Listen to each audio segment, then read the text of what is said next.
അപ്പോൾ അങ്ങനെ വണ്ടി എടുത്തിട്ട് ഒരു 2-3 റൗണ്ട് ഇങ്ങനെ കറങ്ങിയിട്ട്, അപ്പോൾ ഇങ്ങനെ കറങ്ങുന്ന സമയത്ത് ഈ വഴിയിൽ കാണുന്ന സ്ഥലങ്ങളെല്ലാം നിങ്ങൾക്ക് ഓർമ്മയുണ്ടാവും, ആയിരിക്കെങ്കിലും ഇവിടെ താമസിക്കുന്നവർ കണ്ടാലും ഒക്കെ.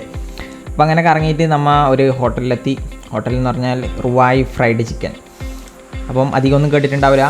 അപ്പം നമുക്ക് ഇതിൻ്റെ ഉള്ളിൽ കയറിയിട്ട് എന്തെല്ലാന്നിട്ട് കൊടുക്കുന്നത് നോക്കാം.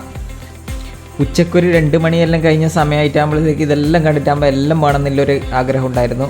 അങ്ങനെ നമ്മൾ ഒരു തീരുമാനത്തിൽ ഉറച്ച് നിൽക്കാൻ തീരുമാനിച്ചു. അങ്ങനെ നമ്മൾ ചീസി ലോഡഡ് ഫ്രൈസ് വാങ്ങിച്ചു.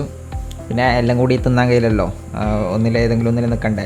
അപ്പം ഇത് എടുത്ത ഫുഡ് എന്തെല്ലോ സാധനങ്ങളാണ്. അപ്പോൾ അതെല്ലാം നോക്കി വെച്ചോ, നിങ്ങൾക്ക് എപ്പം പോയാൽ കഴിക്കാം. അപ്പോൾ ഇതിൻ്റെ മുകളിൽ ഈ മുട്ട ഓംപ്ലേറ്റ് അടിച്ച് വെച്ചാൽ കഥ സാധനം എന്ന് പറഞ്ഞാൽ ചീസാണ്, വേറെ ഒന്നുമല്ല. ഇതെടുത്ത് കഴിഞ്ഞാൽ ഇങ്ങനെ ഉണ്ടാവും.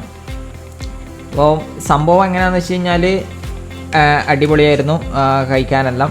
അപ്പം ചെറിയ ഒരു പ്രശ്നം കാര്യങ്ങളെല്ലാം ഉണ്ട്. അതെന്താണെന്ന് വെച്ച് കഴിഞ്ഞാൽ ഇതിൽ സോസ് ഒഴിച്ചത് കുറച്ച് അധികമായോ എന്നൊരു ഡൗട്ട് ഉണ്ടായിരുന്നു. കാരണം എന്താണെന്ന് വെച്ച് കഴിഞ്ഞാൽ വയറ് വേഗം ഫുള്ളായി, അങ്ങനത്തെ ഒരു ചെറിയൊരിത്. പിന്നെയെന്ന് പറഞ്ഞു കഴിഞ്ഞാൽ ചിക്കൻ എന്ന് പറഞ്ഞു കഴിഞ്ഞാൽ ഭയങ്കരമായിട്ട് കുനുകുനാന്നരിഞ്ഞിനി. കാരണം ചിക്കൻ നമുക്ക് കുത്തിയെടുക്കാൻ അങ്ങനത്തെ ഒരു സംഭവം കിട്ടിയില്ല, കാരണം അത്രയും ചെറുതായിപ്പോയി ചിക്കൻ അരിഞ്ഞു വെച്ചാലോ. ഓക്കെ, അപ്പോൾ ഇതെന്ന് പറയുമ്പം നല്ല ചൂടും ഉണ്ട്. ചൂട് തന്നെ പറഞ്ഞു കഴിഞ്ഞാൽ അത് കുത്തി ഉള്ളിലേക്ക് എത്തിയിട്ടാകുമ്പോഴത്തേക്ക് ഭയങ്കര ചൂടായി. അപ്പം ഇതിൽ നമ്മൾ പിന്നെ ഓർഡർ ചെയ്തത് എന്ന് പറഞ്ഞു കഴിഞ്ഞാൽ ബ്ലൂബെറി മൊജിറ്റോവും ഗ്രീൻ ആപ്പിൾ മൊജിറ്റോ ആണ്.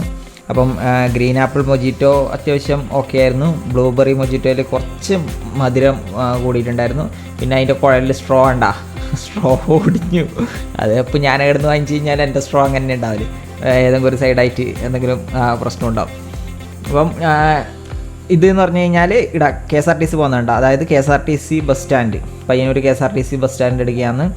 അതായത് പെരുമ്പ KSRTC ബസ് സ്റ്റാൻഡ് ഇടാമെന്നറിയില്ല. ബില്ലും കാര്യങ്ങളെല്ലാം ഞാൻ കൊടുത്തിട്ടുണ്ട്. അപ്പോൾ ജെന്യൂൻ റിവ്യൂ ഓൺലി. എന്തായാലും കിടിലോ ആയിരുന്നു ഫുഡ്. അപ്പോൾ അടുത്ത വീഡിയോയിൽ വീണ്ടും കാണാം. ബൈ.